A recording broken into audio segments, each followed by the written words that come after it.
Wow, my speedometer's not working. There could be a number of reasons why your motorcycle's analog speedometer doesn't work.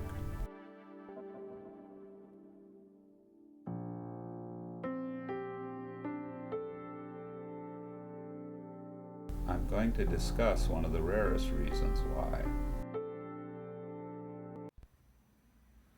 Okay, there's many videos out there explaining how to replace the drive unit for the speedometer on a motorcycle front wheel. And I've already taken the front wheel off of this motorcycle to show you the drive gear system. And you may think that the drive gear is the fault of your speedometer not working. It could be this. It could be the cable. It could be the speedometer itself. But it also could be this clip right here that Honda, in its manual, calls a gasket. Well, it's much more than a gasket, and that's what I want to show you today on this video, what this actually is. Now, to actually take that off, you have to take these 6 bolts out and remove your discs and get at it. It's held in place because a tooth inserts underneath each side here from it.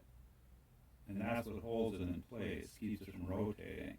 But that's what rotates the gear mechanism inside your drive unit here.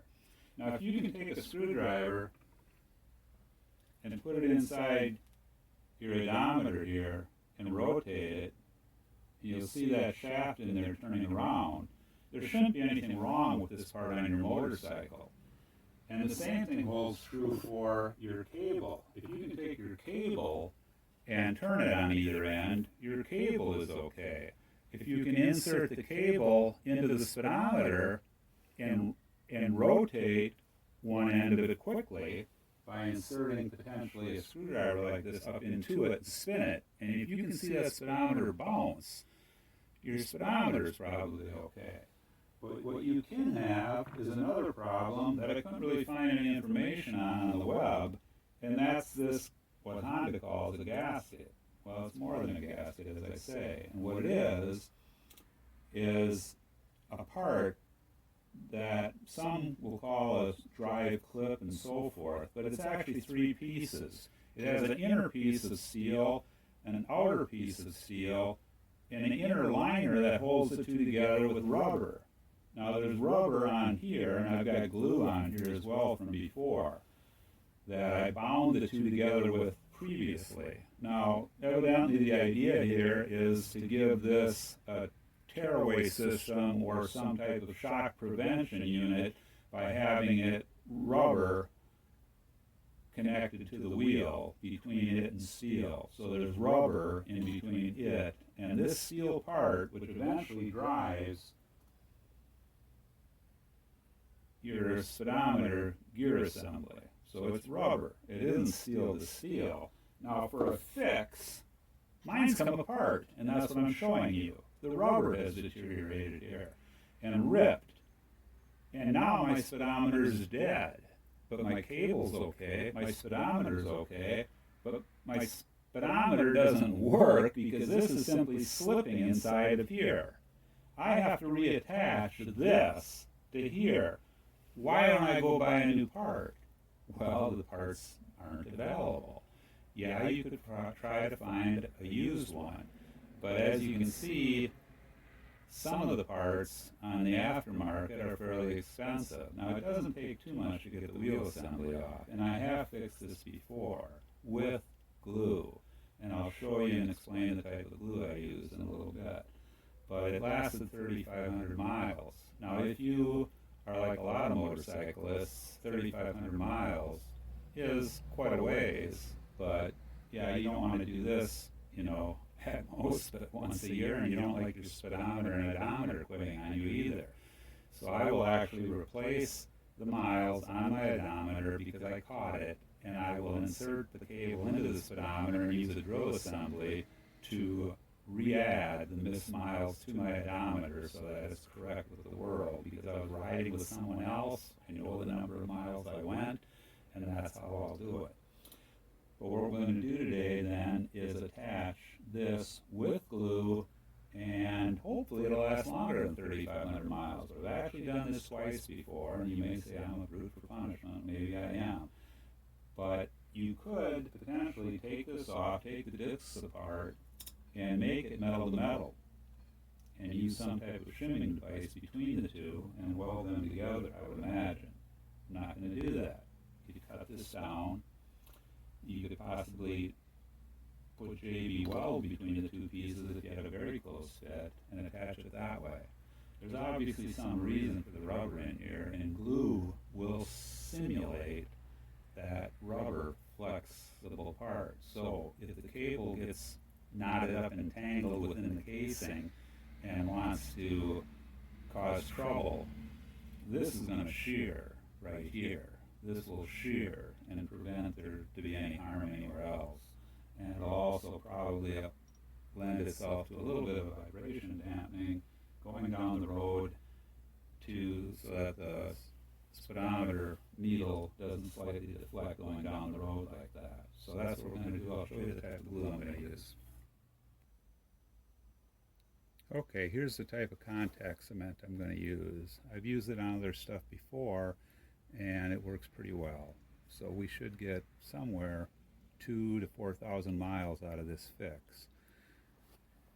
What I'm going to do before I ever glue it, though, is I'm going to take this apart and pull all the old glue off of it, clean it off with alcohol, apply the glue. You're supposed to wait between 10 to 20 minutes before attaching them together. You put glue on both surfaces, and then you stick them together, and they hold pretty well to last that long. This is the axle. I'll get this out of the way. I wanted to show you that when you take your front wheel apart. I'll include a couple pictures from the Honda owner's manual, which in the old days they would show you how to take the front wheel off of a bike. I'll include a couple pictures of that. Go about and take your wheel off in that fashion.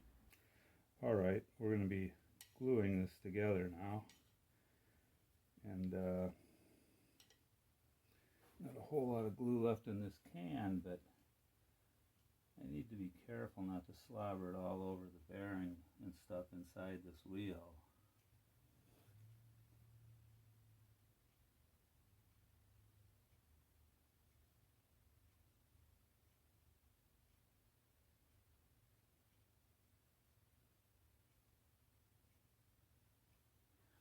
You need to let this stuff dry 15 to 20 minutes, they say, but experience tells me the older it gets, the quicker it kind of dries. So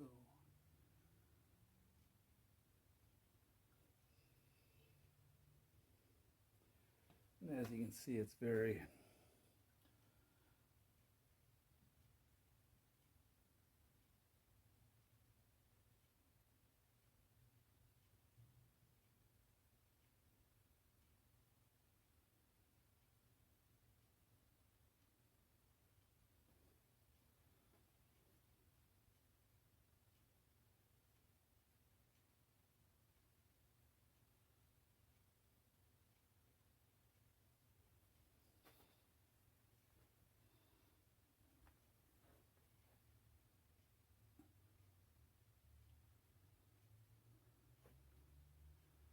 I'm going to be fairly liberal with it.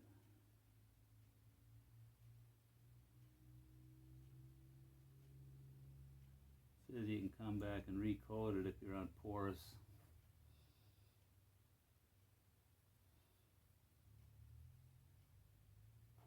articles. This is not really porous. So we got it on there.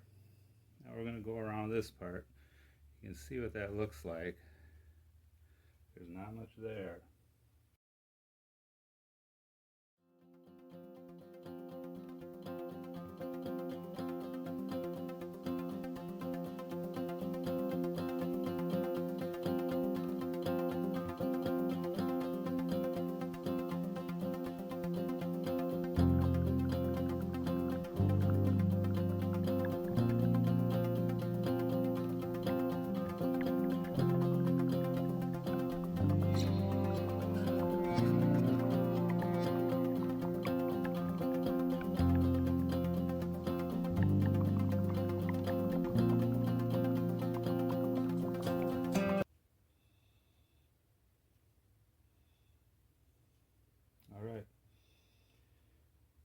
that dry.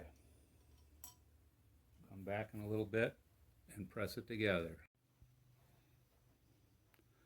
Okay, I think it's tacky enough from what I can feel, so we're going to press it together. I've pre-marked it where it needs to go, so I'll line these notches right here